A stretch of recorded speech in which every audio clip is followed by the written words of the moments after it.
Welcome to Dimensional Shift, a gathering of the spiritually awakening and awake who are helping shift the energy away from duality and to the central nexus point, a place where dualities can be synthesized back into unity.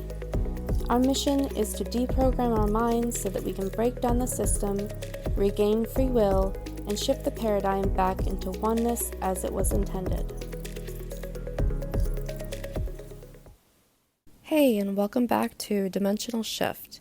This week we're going to be talking about egoic constructs, which is kind of a catchphrase for what I'm calling an identity that can be deprogrammed or should be deprogrammed. It's interesting to think about the layers under the word of identity. Even the word identity we have closely tied to ourselves, and trying to get rid of an identity can be difficult because it is closely identified with ourselves. Relabeling it as an egoic construct, which is something that feels more false or artificial, which it is, makes it a little easier to dismantle. So an egoic construct is basically programming, something that we have been taught is part of ourselves or have created as part of ourselves to make ourselves safe from something, to protect ourselves from something, or to make ourselves feel special and important. These can run the gamut from the Myers-Briggs personality test, putting a label on who you are and how you think. It can run into religious or political beliefs, all the way down into your place in your family and how you view your place in the home and job and workplace. The problem is, most of these identities or egoic constructs are not actually true about you on a soul level. For example, you could say, I'm a podcaster, but that's not actually a true statement. I have a podcast, but I don't identify with my podcast. It's not a part of my identity, it's just something I do. Now, some people do really get on the train of, I'm a podcaster, it's part of who I am. And that's programming to say that, number one, it makes them feel more important. Number two, it gives them direction. Number three, it's something that they're using to fortify their identity, to create something about themselves that they feel is lacking.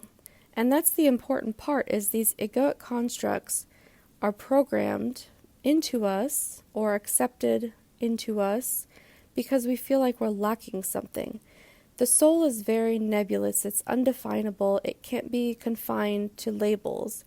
And so we have been taught to put labels on ourselves to help confine our minds from seeing the truth about our souls. Saying I'm a podcaster doesn't mean anything about who I am on a soul level.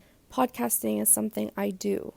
So when you start looking at your egoic constructs and you start deprogramming, which we're going to talk about toward the end of the episode, the big key factor is when you start to look at these constructs or identities, does it elicit an emotional response from you? Does it provoke you?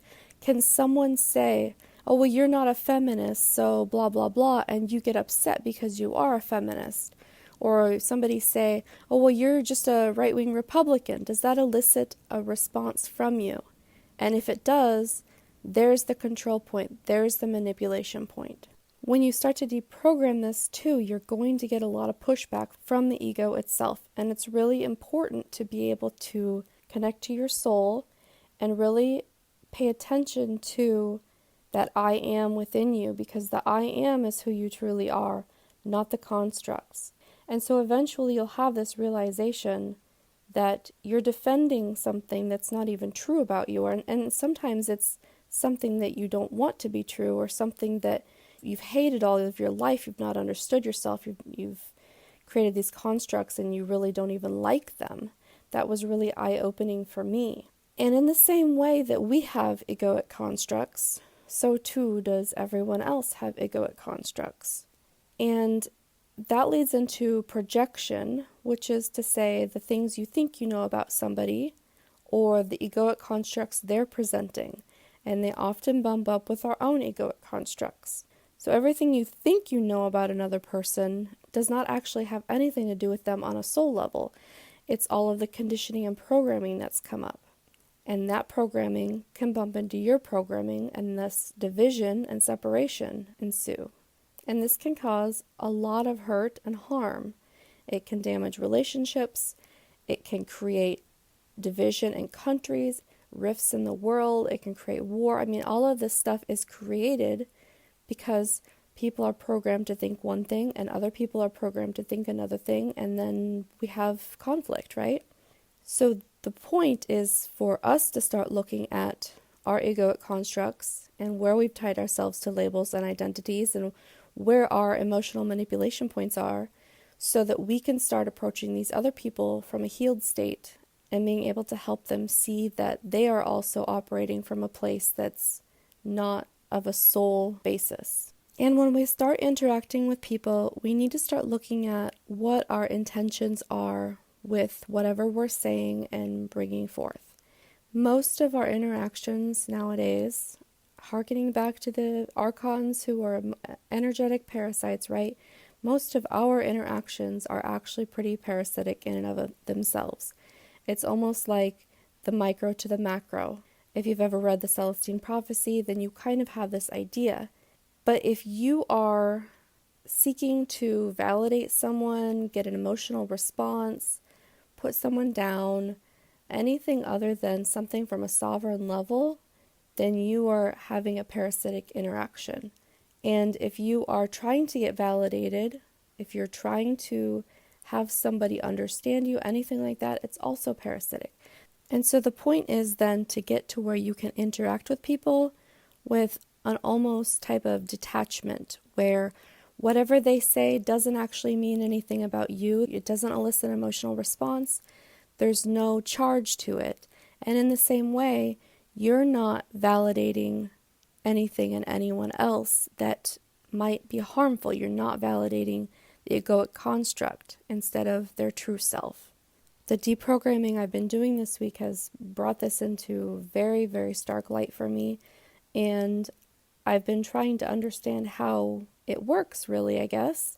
After I had this realization, I started coming from a place of, okay, I'm not going to let anyone take any energy from me, and I'm not going to take any energy from anybody else. I'm going to go just like a day without any kind of validating or seeking validation, all of that. Like, it's a lot harder than it sounds. It really is, especially since this is what we've been doing our whole lives. But by the end of the day, by the end of my workday at 5 o'clock, I was exhausted. I was shaking. I couldn't hardly walk out to my car at the end of work. It was very, very difficult, to say the least. And at first I thought that it was just because I was defending myself against people taking my energy.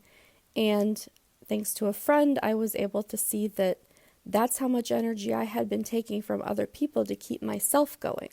Thankfully, day 2 was a lot easier after I realized that and understood that it's about self-sustainment. You can't just cut yourself off from taking energy from other people and expect not to be tired. You have to purposely fill your own cup, so to speak. So my suggestion this week is for you guys to try a day, just one day of, being a hermit. Don't talk unless you have to.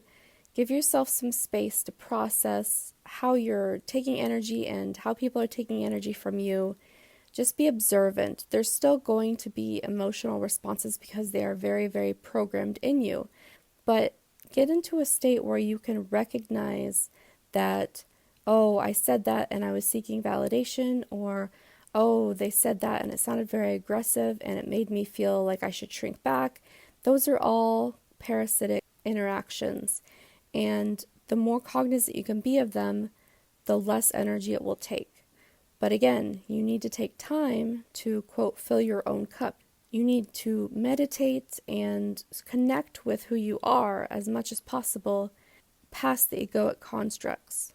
And deprogramming is really essential on this. It's really helpful to find all of the places that have very strong beliefs, religion, political, any kind of big movement, things like that elicit a strong emotional response. And then start to question, why do you think that way? Is it because you followed what the media said? Is it because your friends all thought that too. Discover why you went along with that group think, and then ask yourself, is it a false identity? Is it an egoic construct? Does it mean anything about you at your core? And then when you've had that resistance to releasing it, because you will, that's what programming is. It's what conditioning is. You will have that resistance. And then you can ask yourself, is this really something I want to defend about myself? Is this something that speaks to me at a core level? And then you need to push past it one step further, because you're still going to have that response of, yes, it means I'm a good person and I'm going out and working hard for these movements or whatever it is. And you need to step back again and say, but does it mean anything about my soul? My mantra right now is, they cannot harm the I am. They cannot limit being. They can only convince you to do it. So when you bind yourself to these egoic constructs, these identities, these movements, all of this, that's when they get you. They convince you that you're doing the right thing, and it becomes a part of your identity. And the group think confirms that. It affirms it. And so you have to really step back and look at, do I still align with the ideology of that movement? Because that's a thing, that you can still agree with the ideology of a movement on a fundamental basis, on a core basis, even if the movement has shifted slightly. I really had to deconstruct my feminist beliefs because a lot of the feminist movement has gotten pretty distorted, to be honest, nowadays. And I had to go back to the core of what I was wanting that message to be. But as long as you're willing to look at why you think what you do, any kind of emotional response that you have to it, and then being willing to let it go and to surrender it and move forward without it is important too, then you're well on your way to deprogramming. And I recommend that if you don't meditate, start meditating 5-10 minutes a day. It's a very basic spiritual practice that you're going to need to know how to do. And it will really start to help you get in connection with who you are at your core. That's the most important thing. Some people call it your true self. I often call it core. But it's all the same thing. It's that connection, that spark, the place where your body and your mind meet your divine spiritual self, right? And then once you're able to do that, start spreading it. Start helping other people see their own programming in a very, very gentle, compassionate way. There's some people who aren't going to be able to look at it, but there's also a lot of people who will, and being able to assist them is part of this mission. Those are the people that we need to start reaching out to, but we have to come from a place of sovereignty, because I will tell you the most effective thing that one of my friends is able to do, and that was not give an inch energetically. And it made me a mess for a while, but it also really set the example of, this is how a safe, helpful interaction feels like. And once I was able to understand all of the projections and all of the programming that I was throwing into the relationship, it was a lot easier to let it go, honestly. It was a lot easier to see the harm and the hurt that it had been doing. So start from a place of healing yourself and then move on to helping others. It's not about healing them, it's just about showing them how it's done. Thanks for tuning in today. If you love this episode, please leave a 5-star review and share it with a friend so we can continue to share the message of synthesis into unity. Don't forget to join the Discord server at dimensionalshifter.com/Discord, and make sure to join our open discussions each Wednesday night at 6 p.m. Central and Saturdays at 1 p.m. Central in the server. You can also find me on Reddit. My subreddit is r/dimensionalshifters with an S, or send me a DM. My username is dimensionalshifter.